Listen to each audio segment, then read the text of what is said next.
오늘 말씀은 시편 5편 말씀입니다.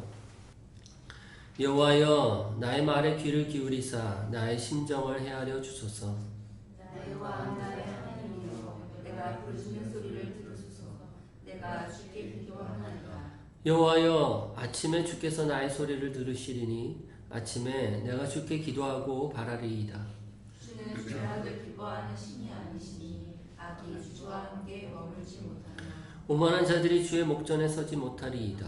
주는 모든 행악자를 미워하시며 거짓말하는 자들을 멸망시키시리이다. 여호와께서는 피 흘리기를 즐기는 자와 속이는 자를 싫어하시나이다.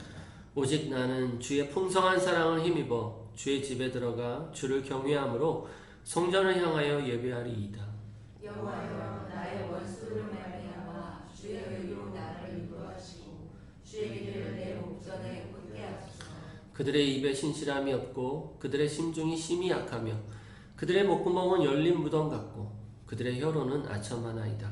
하나님이여 그들을 정죄하사 자기 배에 빠지게 하시고 그 많은 허물로 말미암아 그들을 쫓아내소서.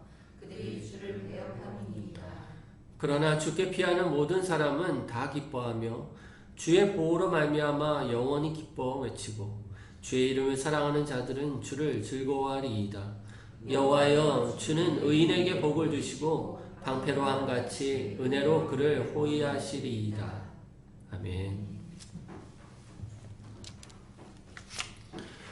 지난주에 이어서 이번 주도 기도에 대한 시편 말씀을 살펴보려고 합니다. 유대인들의 전통에 의하면 어떤 시편 말씀들은 특정한 시간들에 사용되어졌다고 합니다. 시편 4편이 잠들기 전의 노래라면 시편 5편은 아침에 새벽에 눈을 떴을 때의 노래입니다. 아침은 모든 것의 시작이다 이렇게 얘기합니다. 마음도 생각도 육체도 깨어나서 모든 것들을 새로 시작하는 그런 시작의 시간입니다. 이 시작의 시간에 우리의 영혼도 새롭게 시작하는 시간이 되게 해야 합니다. 특별히 주님 안에서 우리의 영혼이 새롭게 시작하도록 해야 합니다. 세상 사람들도 이 아침 시간, 눈을 떴을 때의 이 몇 분의 시간들을 굉장히 중요하다고 얘기합니다. 이 시간, 이 몇 분의 시간이 하루를 결정한다. 이렇게 얘기들을 하고 있습니다.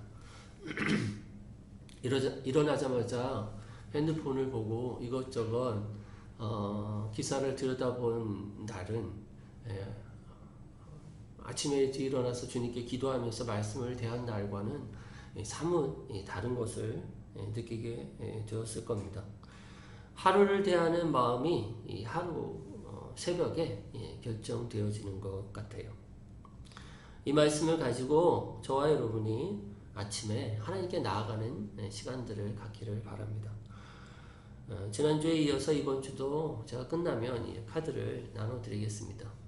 카드를 가지고 처음에는 암송하시고 읽으시고 그러시다가 암송하시고 그래서 누운 채로 말씀을 삼고하면서 아침을 시작하는 잠을 깨는 우리가 될 때 한 해가 이렇게 계속되어지면 우리가 점점 하나님의 은혜 가운데 나를 살아가는 우리가 될 거라고 믿습니다. 시편 5편은 시편 4편의 상황과 그렇게 많이 다르지 않습니다. 시편 기자인 다윗은 곤란한 상황 가운데 있어요. 특별히 대적들에게 둘러싸여 있습니다.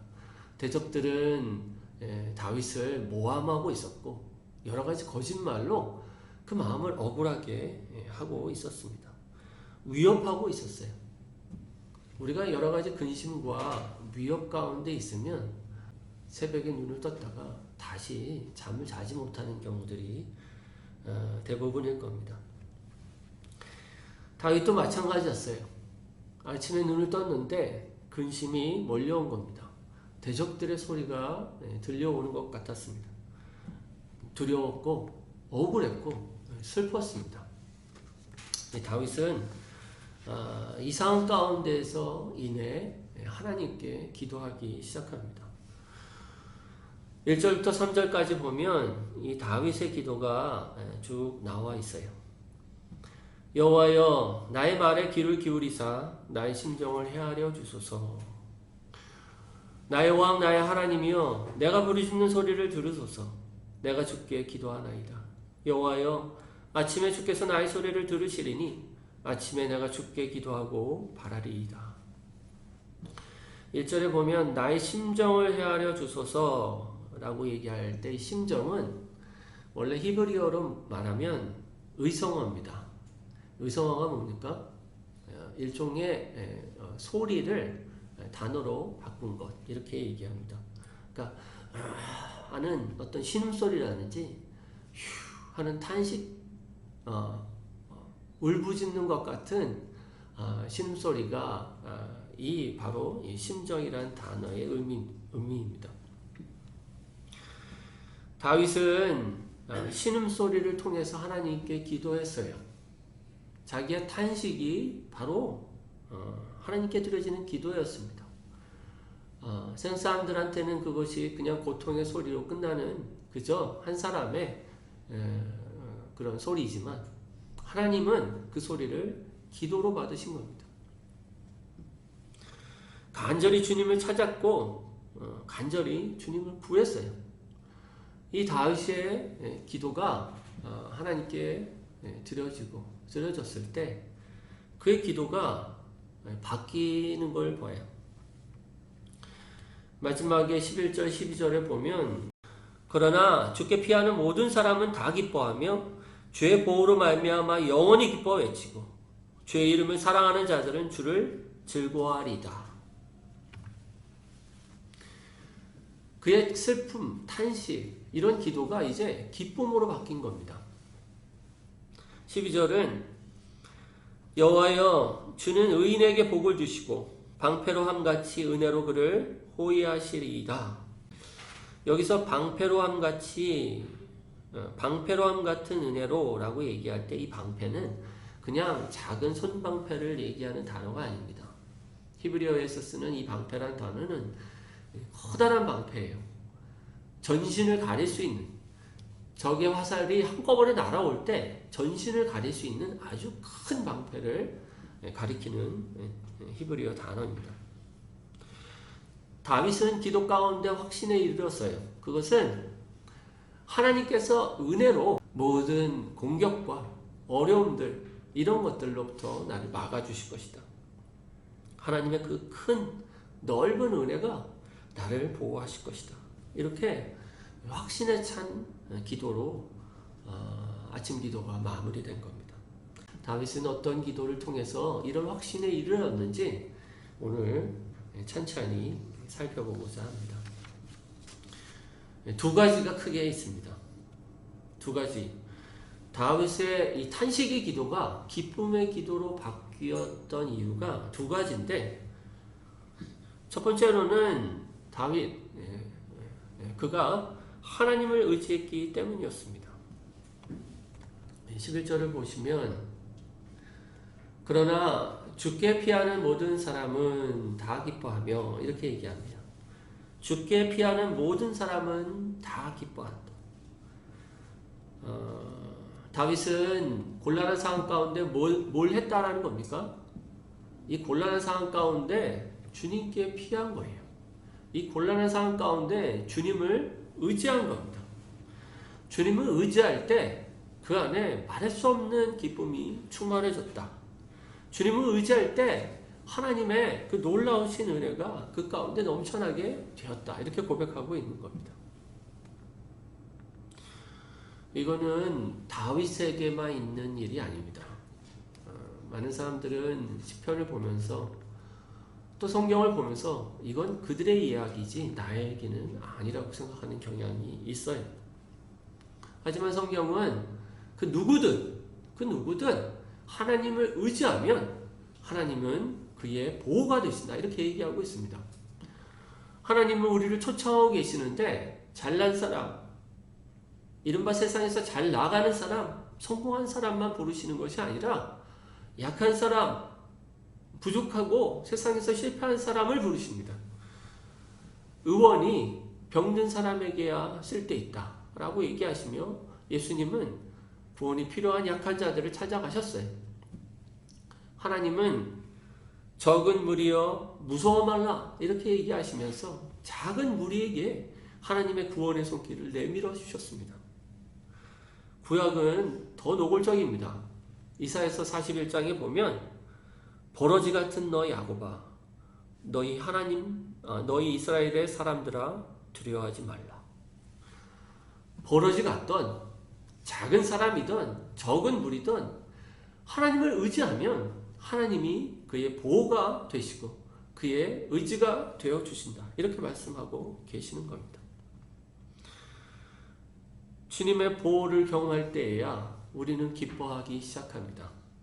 11절에 주의 보호로 말미암아 영원히 기뻐 외치고 주님께 피하는 자들 주님께 자기 자신을 위탁하는 자들 가운데 하나님은 피난처가 되시고 피할 바위와 높은 산성이 되셔서 우리를 보호하시는 분이 되십니다. 하나님은 우리를 보호하시는 분이 되실 때에 우리에게는 기쁨이 회복되는 겁니다. 세상 사람들은 누구를 의지하는 걸 수치스럽게 생각합니다. 이른바 약해서 누군가를 의지하는 것이 부끄러운 일이라고 생각합니다.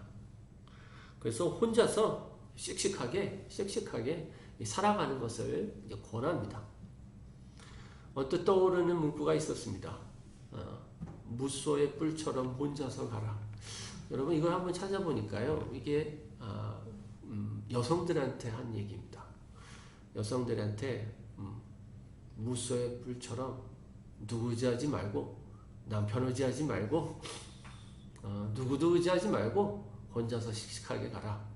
이렇게 얘기한 내용인데 사실은 출처가 불교 경전에서 나왔다고 합니다. 세상 사람들은 자기 힘을 의지하다가 자기 힘으로 살고 결국 자기 힘이 다할 때 죽습니다. 자기 힘이 영원하지 않다는 걸 잘 모릅니다. 제한적이라는 걸 모릅니다. 나이가 늙어도 마찬가지예요. 자기 힘이 계속될 거라고 생각합니다. 연세가 많으신 분들이 자기 살 날이 얼마 남지 않았다는 것을 뻔히 알면도 불구하고 자기의 힘과 능력이 여전히 계속될 거라고 생각하는 경우들을 종종 봐왔습니다. 아니, 제 자신을 봐도 아직은 힘이 있다고 생각하다가 이제 다치는 철없는 남자 중에 하나입니다. 성도들은 환난 중에 주님께로 피하는 자들이에요. 환난 중에 주님께 의지하는 자들입니다. 왜냐하면 주님이 영원한 힘과 소망이 되시기 때문입니다. 오히려 자기의 나약함을 인정하고 자기가 유한한 존재인 것을 인정하고 하나님만을 의지하는 그런 사람들이 성도입니다. 하나님이 어떠한 분입니까? 하나님은 모든 선한 일의 원천이 되시는 분이에요. 그분으로부터 모든 선한 것이 나옵니다. 창조는 선한 일이었습니다. 하나님께서 하늘과 땅과 바다와 모든 동물들을 만드시고 하신 말씀이 있었는데 그게 뭐냐면 보시기에 좋았더라. 이것이 선한 일이었다. 이렇게 얘기하시는 거예요. 그 선하심은 우리의 인생 가운데 찾아오셨어도 마찬가지 일을 행하십니다. 아무것도 없는 데서 선을 행하신 분이 정말로 선이 필요한 긍휼이 필요한 우리 가운데 선을 행하시지 않는다면 하나님이 과연 선한 분이시겠습니까? 그 선하신 분이 정말로 죄악 가운데 신음하는 우리 가운데 선을 행하시지 않는다면 과연 하나님이 선하신 분이시겠습니까? 반드시 긍휼을 베푸시고 반드시 죄악 가운데서 우리를 건지시는 지극히 선하신 분이시라는 것을 우리가 믿어야 합니다. 하나님은 생명의 하나님이에요. 그에게는 담이 없는 생명을 갖고 계신 생명이 충만한 분이세요. 인간에게 생명을 최초로 불어 넣어주신 분이고 지금도 인생들을 창조하시며 생명을 불어넣고 계시는 분이십니다.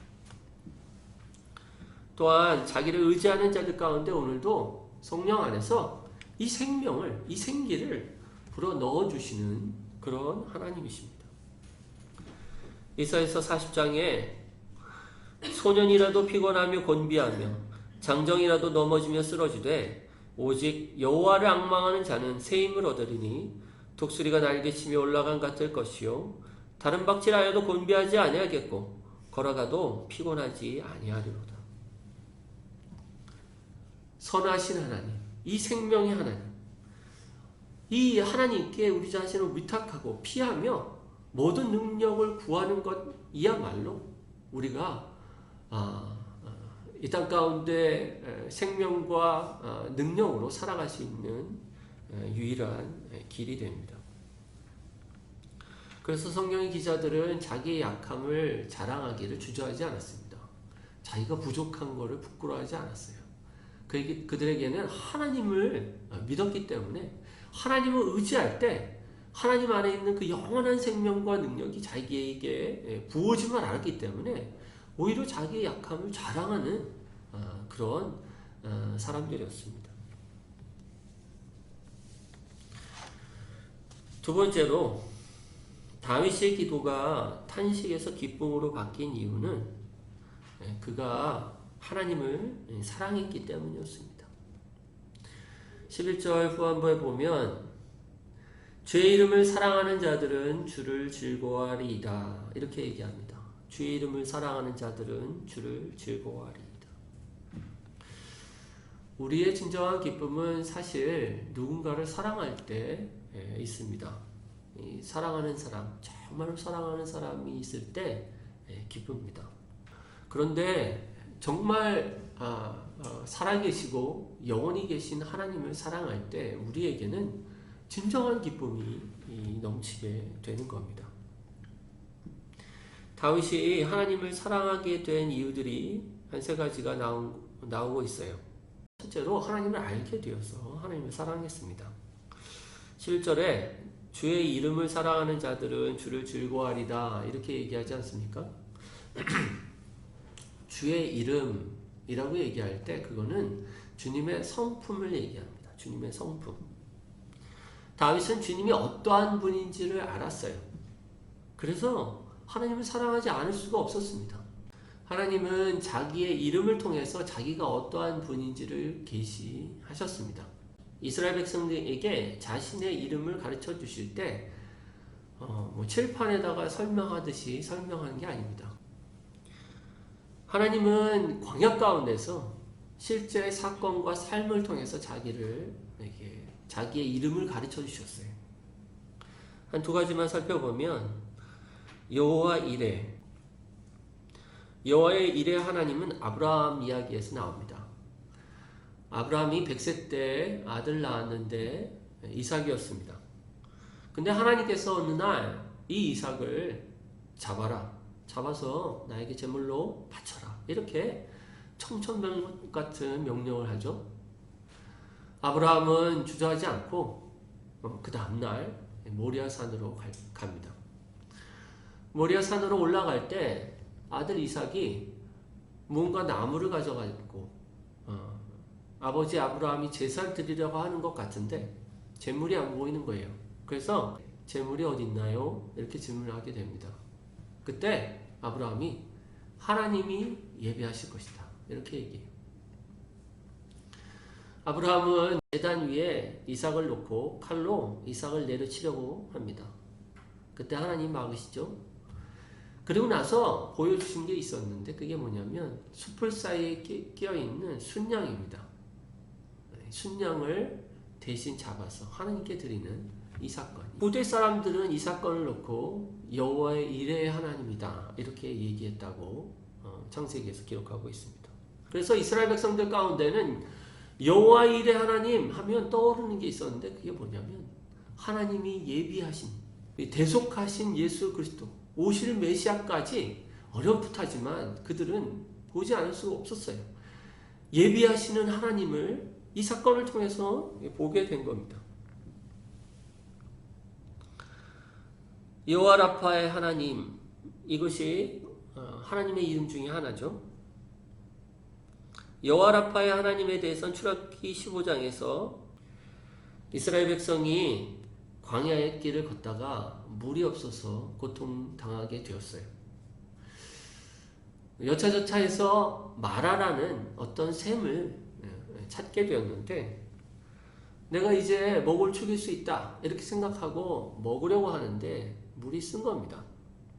그래서 하나님께 원망하고 불평하고 있었을 때 하나님은 모세에게 한 나무를 들어서 이 마라의 물에 던지라 이렇게 얘기하십니다.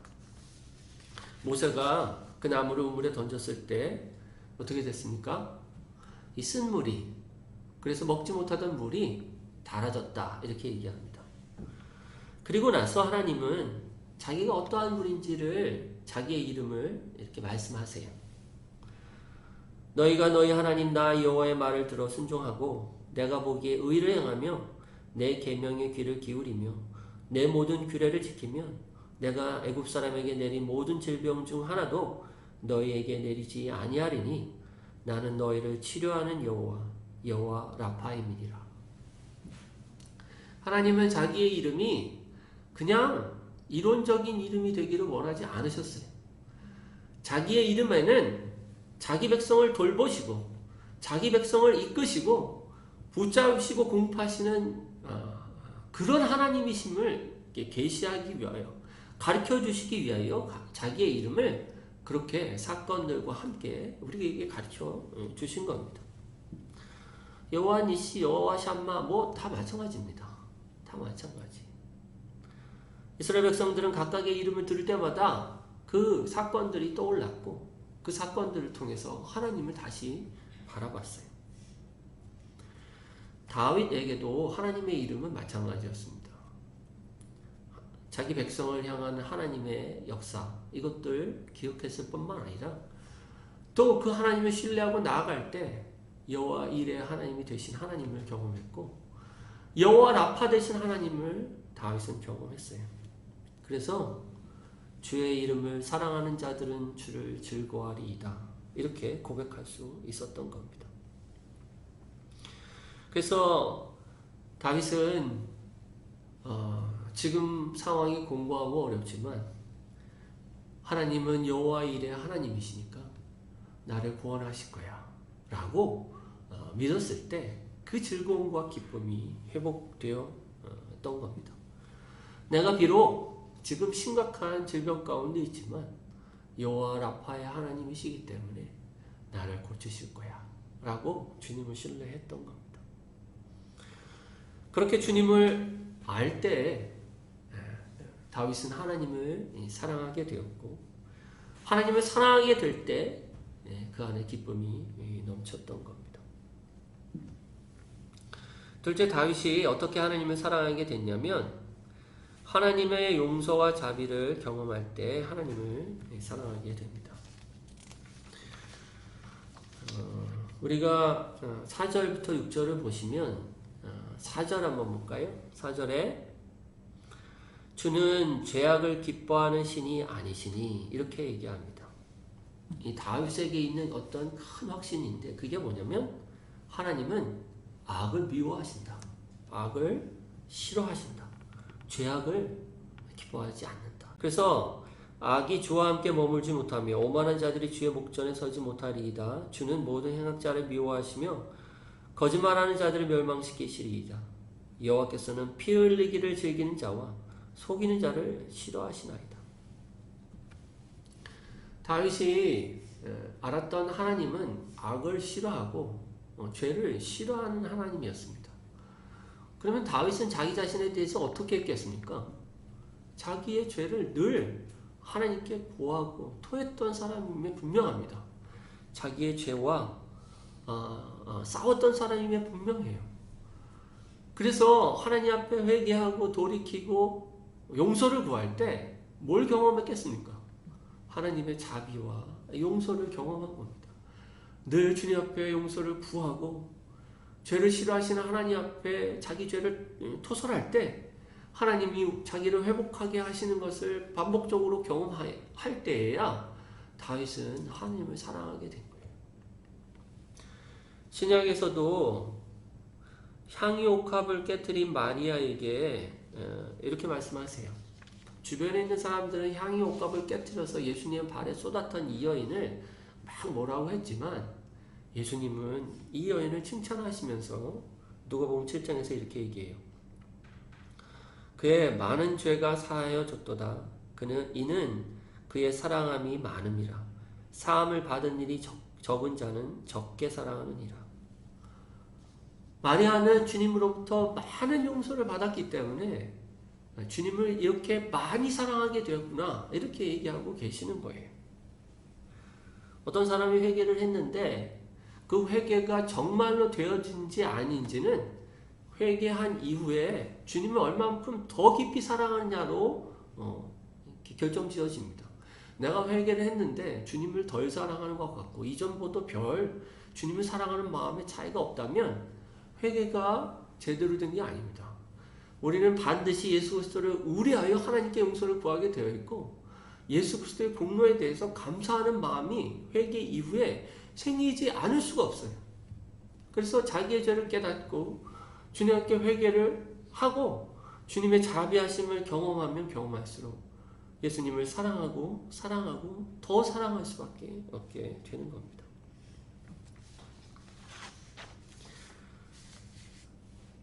다윗은 하나님께서 악을 미워하시는 분인지를 알고 자신은 하나님 앞에서 주님을 사랑하는 마음 안에서 하나님만을 경외하겠다, 이렇게 다짐합니다.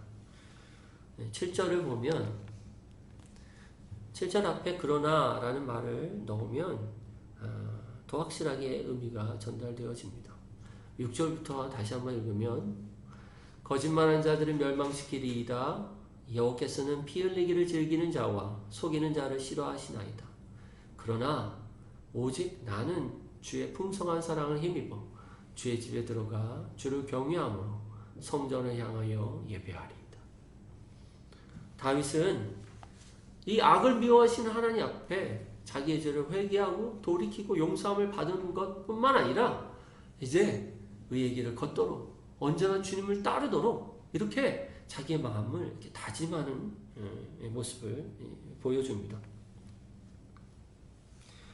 8절에 여호와여 나의 원수들로 말미암아 주의 의로 나를 인도하시고 주의 길을 내 목전에 먹게 하소서. 하나님, 나를 주의 의로 인도해 주십시오. 주의 길로 나를 인도해 주십시오. 하나님의 길이라고 얘기하면 주님의 명령을 얘기합니다. 주님의 계명을 얘기해요.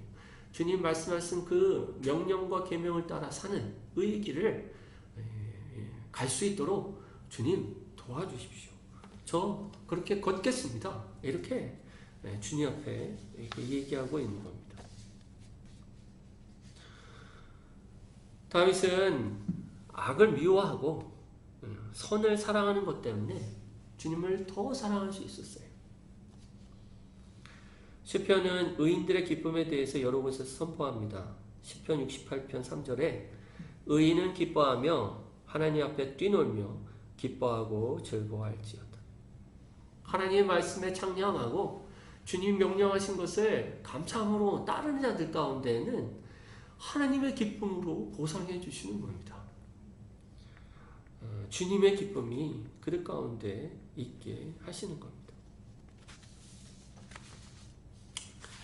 말씀 뵙겠습니다.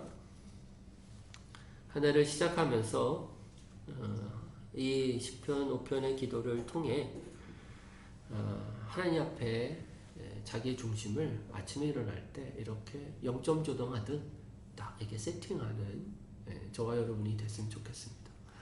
근심과 여러 가지 어려움과 또 낙심은 이 0점 조정을, 이 세팅을 흐트러뜨려요. 하지만 아침에 일어나서 새벽에 그날이 혹시 흐린 날이라도 심령에 구름이 낀 것처럼 흐리고 비가 오기 직전인 것처럼 자기 마음이 울음이 터지기 직전이라도 자기의 마음을 이렇게 0점 조정을 맞춰서 하나님께 그 마음을 드릴 때 하루를 정말 마칠 때에는 기쁨으로 마치는 우리가 될 거라고 믿습니다. 성도는 성경에서 때로 이상한 사람으로 비춰집니다. 고린도후서 6장 10절에 보면 근심하는 자 같으나 항상 기뻐하고 가난한 자 같으나 많은 사람을 부유하게 하고 아무것도 없는 자 같으나 모든 것을 가진 자로다.